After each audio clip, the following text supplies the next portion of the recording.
Salut les amis, on va d'abord parler du Real Madrid.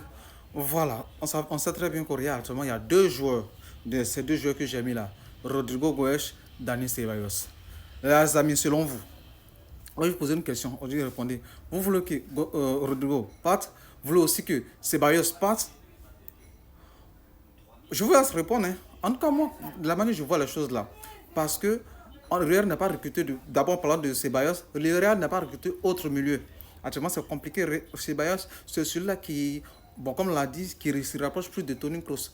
Voilà, on sait que Ada Güler ne peut pas toujours rester devant la défense. Si tu as venu descendre en défense, Ada Güler ne sera pas toujours devant la défense. Il sera tenté à aller en avance. Or, on a besoin d'un gars qui va rester là. On a tenté, on a voulu que les gars recrutent Zubedi, n'ont pas recruté Angelo Sile, les gars n'ont pas recruté. Je crois que Ceballos, pour moi, Ceballos ne doit pas partir. Jusqu'à ce qu'on ait un autre milieu, Ceballos doit rester au Real Madrid. Voilà, on ne sait jamais quoi. Cavani s'est blessé encore. Vous voyez un peu, Cavani s'est blessé, donc là, ça va être très compliqué. Donc, pour moi, Ceballos doit rester.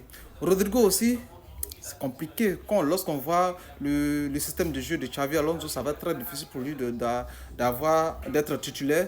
Mais Rodrigo est un joueur qui est collectif. Voilà, c'est un joueur collectif.